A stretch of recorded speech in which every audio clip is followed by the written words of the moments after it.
احسان یہ بتائیے کہ کوئی حکومت کی طرف سے انگیجمنٹ یا کچھ ہے ان کے ساتھ یا کہ نہیں مکمل قطع تعلق ہے، اور یہ جو انٹیلیجنس بیس آپریشن ہو رہے ہیں اس کا کیا نتائج نکل رہے ہیں؟ یعنی حکومت اور ٹی ٹی پی کے بیچ میں انگیجمنٹ، ہاں اس میں انگیجمنٹ یعنی اس طرز کی ہوتی رہتی ہے، اور وہ مسلسل کہ جب ٹی ٹی پی کی طرف سے کسی سرکاری بندے کو آفیشل کو کڈنیپ کیا جاتا ہے تو حکومت اپنے مختلف چینلز کو یوز کر کے مقامی جو مشران ہیں، علماء کرام ہیں، یا ایون پروونشنل گورنمنٹ میں کچھ ایسے لوگ ہیں جس کے براہ راست رابطے ہیں جو ٹی ٹی پی کی لیڈرشپ ہے، تو ان کو وہ استعمال کر کے وہ مذاکرات ان کے ساتھ کرتے ہیں کہ ان کو آپ ریلیز کر دیں. تو اس حد تک تو ہیں، لیکن فارملی جس طرح ماضی میں ایک کوآرڈینیشن آپ کہہ لیں یا ایک جو مذاکراتی سلسلہ تھا، تو وہ اس حد تک تو یعنی مجھے نہیں لگ رہا کہ وہ چیزیں ہیں ابھی.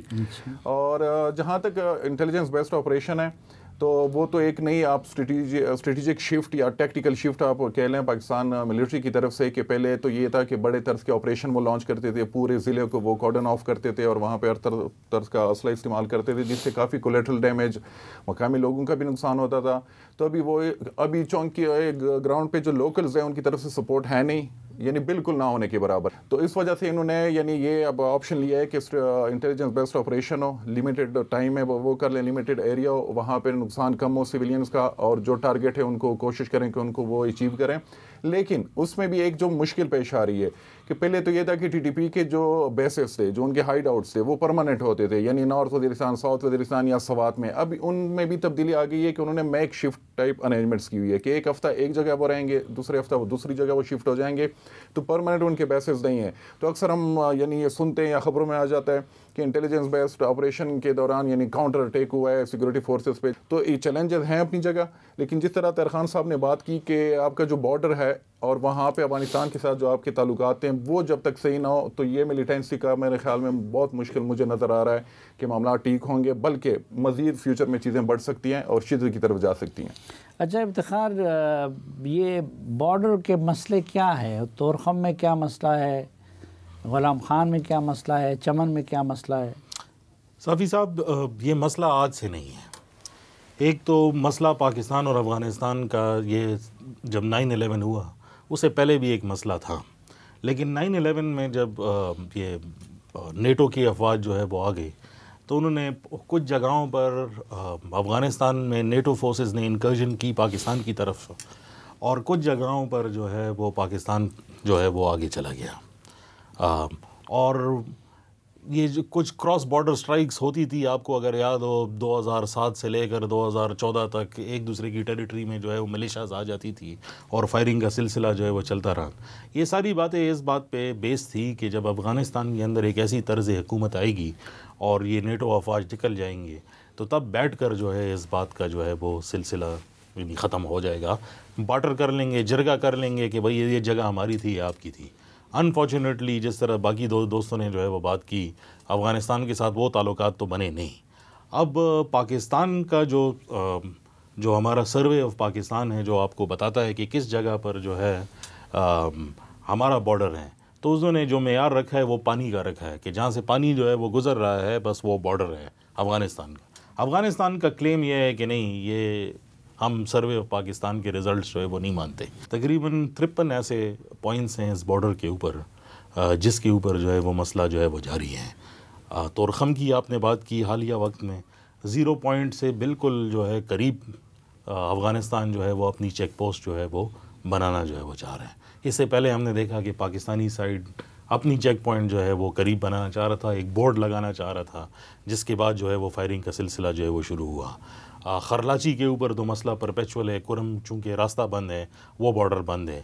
انگور اڈا کے اندر جب مسئلہ جو ہے وہ کھڑا ہوا اور پاکستان نے اس کو ریزالو کرنے کی کوشش کی، یہ بتایا گیا کہ کچھ لوگ ہیں جو پناہ پاکستانی شناختی کارڈ ان کے پاس ہیں اور وہ انگور اڈا میں جو ہے وہ رہتے ہیں، لہٰذا ان کو جو ہے وہ ایکسیس جو ہے وہ دیا جائے. تقریباً یہ ایک یونین کاؤنسل ہے جو پاکستان نے اس کے اوپر کلیم چھوڑ دیا تاکہ طورخم کے اوپر جو ہے وہ کلیم چھوڑ دیا جائے. جب پاکستانی سائڈ سے جو ہے وہ مصلحت کا راستہ جو ہے وہ اختیار کیا گیا، افغان طالبان نے جو ہے اس بارڈر کو جو ہے وہ پرماننٹلی جو ہے وہ بند کر دیا، بلکہ اس کے اوپر بورڈ لگا دیا کہ کسی کے ساتھ جو ہے وہ پاکستانی شناختی کارڈ یا کوئی ڈاکیومنٹ ہو تو اس کو یہاں سے نہیں آنے دیں گے. یہ مسئلے افہام و تفہیم سے حل کرنے والے ہیں. لیکن چونکہ دہشت گردی کا مسئلہ اس کے آڑے آ جاتا ہے، بہت سارے ایسے سٹیکس ہیں جو دونوں ممالک کے درمیان میں آپس میں جو ہے وہ بنے ہوئے ہیں۔ ہمارا ٹریڈ جو ہے وہ گر گیا افغانستان کے ساتھ، کبھی اتنا لو ٹریڈ جو ہے وہ نہیں تھا۔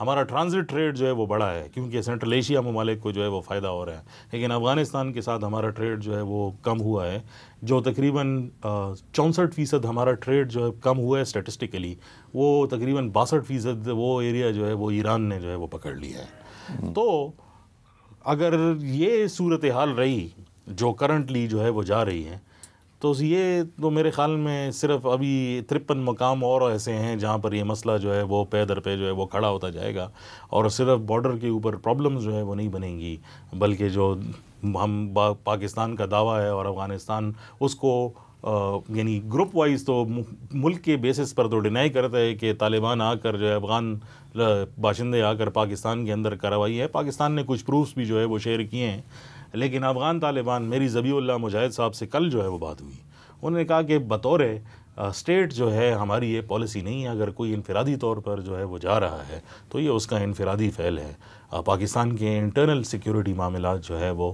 پاکستان کے اپنے ہیں، تو مجھے اس میں کوئی اسٹیٹ جو ڈپلومیٹک لیول کی جو سلوشن ہے وہ نظر نہیں آتی جو ڈینجرس ہے۔ اچھا طاہر خان صاحب، پاکستان میں تو لوگوں نے بڑی خوشیاں منائی تھیں طالبان کے آنے پہ۔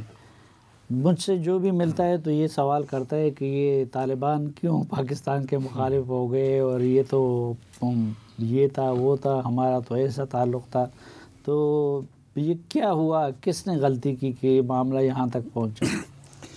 یہ سوال اہم ہے اور یہ ہوتا رہتا ہے، ہم سبھی لوگ کرتے ہیں۔ خوشیاں تو خیر سچ اس طرح نہیں منائی تھی، لیکن چونکہ وہاں جنگ ختم ہوگی تو یہاں ایک توقع تھی کہ یہاں بھی یہی والی صورتحال نہیں رہے گی، لیکن پھر یعنی سول اور ملٹری لیڈرز کا جتنے بھی بیانات ہیں اور پھر جتنے ریسرچ رپورٹس ہیں، سب میں یہ ہے کہ طالبان حکومت آنے کے بعد پاکستان میں واقعات بڑھے ہیں، اور اس میں تو کوئی شک نہیں ہے۔ تو ظاہر بات ہے کہ جو پاکستانی گروپس ہیں، نہ ان کے خلاف اب ڈرون استعمال ہوتا ہے کہ ان کے کسی امیر کو یا اس کو ہٹ کیا جائے، وہ جیلوں میں نہیں ہیں ٹی ٹی پی کے لوگ، اب وہ باہر ہے۔ تیسرے، ان پہ کوئی اب موومنٹ پہ کوئی پابندی نہیں ہے۔ چوتھا، جو پاکستان کہتا ہے، ڈونلڈ ٹرمپ بھی اب اسلحہ مانگ رہے ہیں، پاکستان کہتے ہیں کہ اسلحہ ان کے پاس آ گیا ہے، وہ اسلحہ جو پاکستان کے پاس نہیں ہے، کچھ اسلحہ۔ پھر تربیت، جس طریقے سے وہ کارروائیاں کرتے ہیں ان کی، وہ تو ان پہ آپس میں ہے کہ ان کی تربیت بھی، مین پاور جس طرح میں نے کہا کہ بنو میں 16، تو ہر لحاظ سے وہ ہو گئے اسٹرانگ۔ جب یہاں پر معاملہ ہوا تو افتخار نے ٹھیک کہا کہ یہ والا جو ایشو ہے یہ دیگر معاملات کو پھر آپ کو روکتا ہے، ایک تو یہ وجہ ہو گئی۔ تیسری بات بد اعتمادی کی، انہوں نے طالبان کی حکومت جب آئی تو انہوں نے پاکستان کو مشورہ دیا کہ آپ بات چیت کریں، اور پاکستان نے ان کا مشورہ مان لیا۔ سراج الدین حقانی میزبان رہے اور یہ سارا کچھ ہوا۔ شرائط پہ ٹی ٹی پی اور پاکستان کے شرائط ایک دوسرے کے لیے وہ نہیں تھے۔ تو جب یہ معاملہ ہوا تو یہاں پر امیر خان متقی صاحب آئے تھے، وزیر خارجہ ان کا، انسٹیٹیوٹ آف اسٹریٹجک اسٹڈیز میں موجود تھا، شاید آپ لوگ بھی ہوں گے۔ انہوں نے کہا کہ بس ہمارا جتنا رول تھا ہم نے وہ رول ادا کر لیا، اب آپ جانے، آپ کا کام جانے۔ پھر پاکستانی اسٹیٹ کی پالیسی تبدیل ہو گئی کہ ہم اب لڑیں گے، اب مذاکرات نہیں کریں گے، بریک لگا لیا۔ تو جب آپ لڑیں گے تو وہ بھی آپ کے ساتھ لڑیں گے، وہ ہو گئے مضبوط۔ میں نہیں کہہ رہا ہوں کہ اسٹیٹ ریاست تو کمزور نہیں ہوتی، لیکن آپ نے صادق صاحب کو بھیجا، صادق صاحب کو جب دوبارہ ری اپوائنٹ کیا تو وہاں پر ایک اطمینان پیدا ہو گیا تھا کابل کے اندر ودن افغان طالبان کہ شاید پاکستان معاملات حل کرنا چاہتے ہیں۔ وہ گیا، اچھی ملاقاتیں ہوئی وزیر خارجہ سے، ان کا بیانات پڑھے ملاقات کے بعد، وزیر داخلہ کے ساتھ، وزیر تجارت کے ساتھ اور تاجروں کے ساتھ، نائب وزیر اعظم کے ساتھ جب ملاقات ہو رہی تھی تو اچھا ماحول تھا۔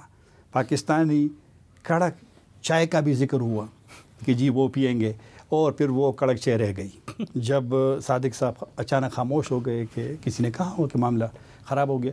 یہ ہوتے ہیں مسائل۔ مسئلہ یہ ہے، ایک تو حقائق بولنے چاہیے، دوسرے ہاں اگر آپ مسئلہ حل کرنا چاہتے ہیں تو میرا نہیں خیال کہ مسئلہ حل نہیں ہو سکتا۔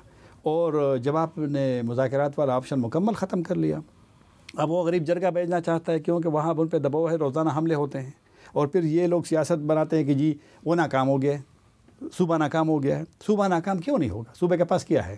صوبہ کیا کر سکتا ہے؟